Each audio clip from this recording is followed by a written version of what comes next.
tutela provisória, tutela de urgência, tutela antecipada requerida em caráter antecedente, tutela cautelar requerida em caráter antecedente, tutela de evidência. Qual a diferença básica entre todas essas nomenclaturas? A resposta é simples. Tutela provisória é gênero e todo o resto é espécie ou subespécie da tutela provisória.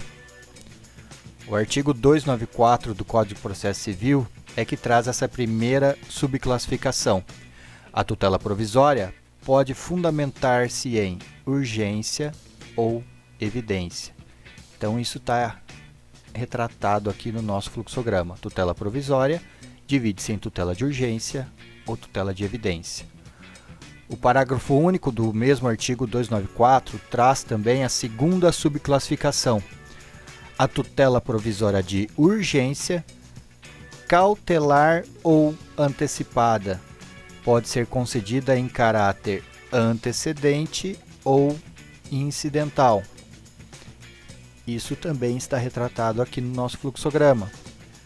Tutela de urgência divide-se em tutela antecipada e tutela cautelar, e estas podem ser concedidas em caráter incidental ou em caráter antecedente. O segundo artigo sobre o tema trata das tutelas de urgência em caráter incidental. O artigo 295 fala que a tutela provisória requerida em caráter incidental independe do pagamento de custas. Em contrário senso, a tutela em caráter antecedente leva a crer que necessita do pagamento de custas, mas isso será tratado no capítulo próprio. O próximo artigo fala da conservação da eficácia da tutela provisória.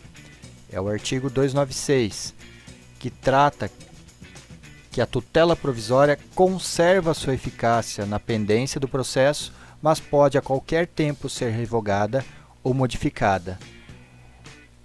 Esse regramento ele se justifica pelo próprio nome tutela provisória, pois se ela é provisória, obviamente ela não é definitiva. E se ela não é definitiva, ela pode ser revogada ou modificada a qualquer tempo. A tutela definitiva vem somente com a sentença e com o trânsito julgado dessa sentença.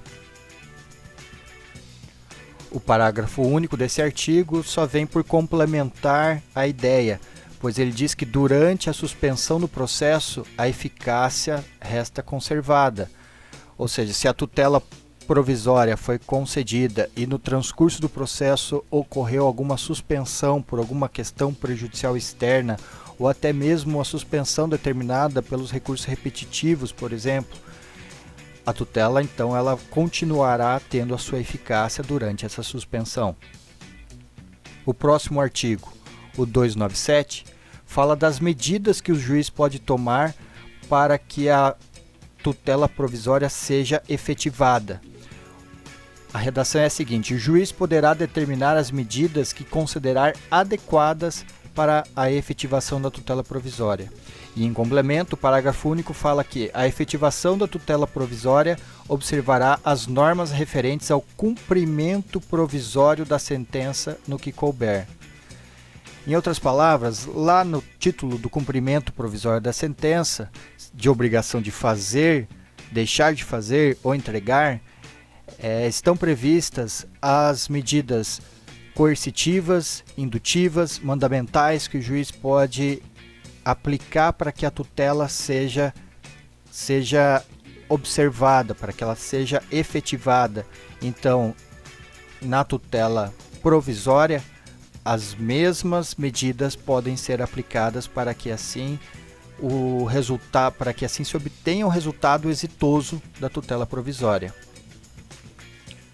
O artigo 298 acaba tratando mais do mesmo, porque ele fala que a decisão que concede, nega, modifica ou revoga a tutela provisória, o juiz deverá motivar o seu convencimento de modo claro e preciso. Esse artigo trata de um assunto que é óbvio tanto para a decisão interlocutória quanto para a sentença. Todas as decisões e sentenças devem ser fundamentadas, sob pena de nulidade. E por fim, o artigo 299 trata da competência para decidir sobre a tutela provisória. A tutela provisória será requerida ao juízo da causa e, quando antecedente, ao juízo competente para conhecer o pedido principal. Então, se você ajuizou uma ação e vai requerer uma tutela incidental, é óbvio que você tem que pedir essa tutela para o juiz onde você propôs a ação. Já se ela é em caráter antecedente, o mesmo juiz que analisa o pedido principal é que vai receber essa tutela em caráter antecedente.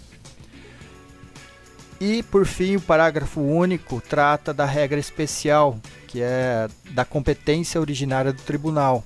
Então, se você tiver uma tutela provisória, por exemplo, a ser requerida em uma ação rescisória, essa tutela deve ser requerida diretamente no tribunal, não no juiz de primeiro grau, por exemplo. Então, essas são as regras básicas da tutela provisória e que devem ser observadas em todas as decisões que assim concedam uma tutela provisória, seja ela de urgência, seja ela de evidência, seja ela cautelar, seja ela antecipada, seja em caráter incidental ou em caráter antecedente.